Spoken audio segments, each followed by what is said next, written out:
ৰঙিয়াত ছত্তীশগড়ৰ ৰাজ্যপাল ৰমেন ডেকাৰ সম্বৰ্ধনা অনুষ্ঠান। ৰঙিয়াৰ প্ৰায় ৭০টাকৈ দল সংগঠনে ৰঙিয়াৰ ঐতিহাসিক হৰদত্ত বীৰ দত্ত ভৱনত সম্বৰ্ধনা জনোৱা হয় ৰাজ্যপাল ৰমেন ডেকাক।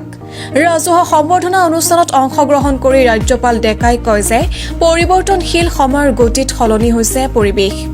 সময় হৈছে জীৱনশৈলী, জীৱন বৰ অনুপম, ইয়াক যাপন কৰিব লাগে। মানুহে সামৰ্থ্য অনুসৰি আনন্দ উপভোগ কৰিব লাগে। প্ৰচুৰ অৰ্থ ব্যয় কৰি আনন্দ উপভোগ কৰাকে নুবুজায়।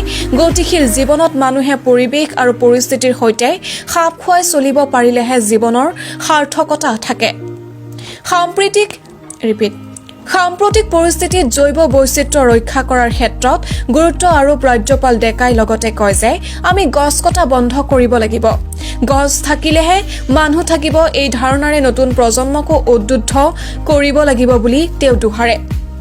জ্যেষ্ঠ বিজেপি নেত্ৰী সুৰভি লহকৰে আদৰণি ভাষণেৰে আৰম্ভ কৰা অনুষ্ঠানত উপস্থিত থাকি ৰাজ্যসভাৰ সাংসদ ভুৱনেশ্বৰ কলিতা, দৰং ওদালগুৰি লোকসভা সমষ্টিৰ সাংসদ তথা ৰাজ্যিক বিজেপিৰ সভাপতি দিলীপ শইকীয়া আৰু স্থানীয় বিধায়ক ভৱেশ কলিতাই ৰাজ্যপাল ৰমেন ডেকাৰ ৰাজনৈতিক পৰিক্ৰমাৰ ওপৰত ভাষণ প্ৰসংগত আলোকপাত কৰে। বিশিষ্ট নাট্যকাৰ ধ্ৰুৱজ্যোতি শৰ্মাই আঁত ধৰা গাম্ভীৰ্যপূৰ্ণ অনুষ্ঠানটোত ৰঙিয়া সামাজিক, সাংস্কৃতিক তথা ধৰ্মীয় ক্ষেত্ৰৰ লগত জড়িত অৰ্ধশতাধিক সমিতিয়ে ৰাজ্যপালগৰাকীক সম্বৰ্ধনা জ্ঞাপন কৰে। গাম্ভীৰ্যপূৰ্ণ অনুষ্ঠানটোত ৰঙিয়াৰ ভিন্ন প্ৰান্তৰ সমবেত ৫ শতাধিক লোকৰ উপস্থিতিত ৰূপায়িত কাৰ্যসূচীৰ মাজতেই সৃষ্টি কলিতাই বৰগীত পৰিৱেশনেৰে সমবেত লোকসকলক আপ্লুত কৰে। জ্যেষ্ঠ বিজেপি নেতা বিজয় গুপ্তা, কলিতা জনগোষ্ঠীৰ সন্মিলন অসমৰ সভাপতি সোণেশ্বৰ কলিতা, শিল্পী পেঞ্চনাৰ নৰেন্দ্ৰ শৰ্মা, অৱসৰপ্ৰাপ্ত অধ্যাপক প্ৰবীণ কলিতা, জ্যেষ্ঠ বিজেপি নেতা ভৱেশ কলিতা, প্ৰবীণ কলিতা সমন্বিতে আন কেইবাগৰাকীও বিশিষ্ট ব্যক্তিয়ে কাৰ্যসূচীত অংশগ্ৰহণ কৰে। সামৰণিত শলাগৰ শৰাই আগবঢ়াই উপ পৌৰপতি বিদ্যুৎ কলিতাই।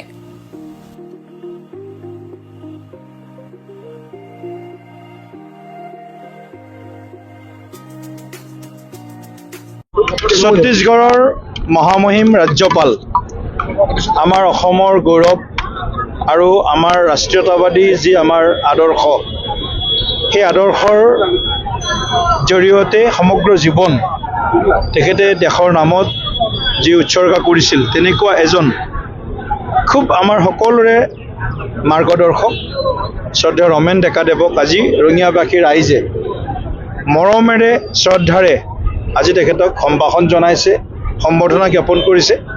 আৰু সেই অনুষ্ঠানত আমি আহি আজি উপস্থিত হৈছোঁ। শ্ৰদ্ধেয় ৰমেন ডেকাদেৱে এটা ভাল কাম তেখেতৰ খন্তকীয়া কাৰ্যকালত ইতিমধ্যে কৰি পেলালে। শ্ৰীমন্ত শংকৰদেৱ গুৰুজনাৰ নামত ছত্তীশগড় ৰায়পুৰত যি বিশ্ববিদ্যালয়, যি স্থায়ী আসন গুৰুজনাৰ নামত, সেই আসন ইতিমধ্যে তাত প্ৰতিষ্ঠা কৰাৰ দিশত তেখেতে উদ্যোগ ল'লে। আৰু ইতিমধ্যে ছত্তীশগড় যি আমাৰ চৰকাৰ আছে, ছত্তীশগড় চৰকাৰে বাজেটত ২ কোটি টকা ইতিমধ্যে ধাৰ্য কৰিছে। পণ্ডিত শুক্লা বিশ্ববিদ্যালয়ত এই যে আসন প্ৰতিষ্ঠা হ'ব, তাৰ জৰিয়তে গুৰুজনাৰ সৃষ্টিৰাজি আৰু অসমীয়া জাতীয় জীৱনটোক ভাৰতৰ যি ৰাষ্ট্ৰীয় প্ৰেক্ষাপট আৰু আন্তঃৰাষ্ট্ৰীয় প্ৰেক্ষাপটত তুলি ধৰাৰ কাৰণে এয়া যথেষ্ট এটা অত্যন্ত গুৰুত্বপূৰ্ণ এটা দিশ হিচাপে বিবেচিত হৈছে। আৰু আমি সকলোৱে অসমবাসী হিচাপে, ভাৰতীয় জনতা পাৰ্টীৰ সভাপতি হিচাপে তেখেতক আমি আন্তৰিকতাৰে ধন্যবাদ আৰু কৃতজ্ঞতা জ্ঞাপন কৰিছোঁ।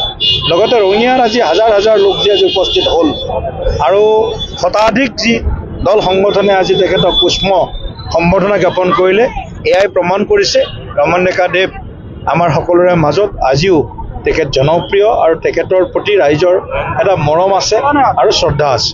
এই ৰঙিয়াৰ ঐতিহ্যমণ্ডিত, গৰিমামণ্ডিত হৰদত্ত বীৰ দত্ত ভৱনত আমাৰ অতি সন্মানৰ আদৰৰ অসম সন্তান, অসম গৌৰৱ, পৰম শ্ৰদ্ধেয় ছত্তীশগড় ৰাজ্যৰ মহামহিম গভৰ্ণৰ তথা মঙলদৈ লোকসভা সমষ্টিৰ প্ৰাক্তন সাংসদ পৰম শ্ৰদ্ধেয় শ্ৰীযুত ৰমেন ডেকাদেৱক আমি ৰঙিয়াবাসীৰ হৈ উষ্ম আদৰণি জনাইছোঁ। আজি ৰঙিয়াৰ বিভিন্ন জাতীয় অনুষ্ঠান, প্ৰতিষ্ঠান, বিভিন্ন সামাজিক অনুষ্ঠান, ধাৰ্মিক অনুষ্ঠান, বিশিষ্ট নাগৰিক সকলোৱে মিলি তেখেতক আজি ইয়াত উষ্ম আদৰণি জনোৱা হৈছে।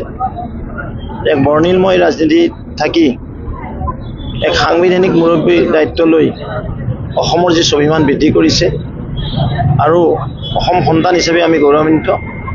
নৰেন্দ্ৰ মোদী ডাঙৰীয়াক আমি ধন্যবাদ জ্ঞাপন কৰিছোঁ, দেশৰ সন্মানীয় প্ৰধানমন্ত্ৰীক।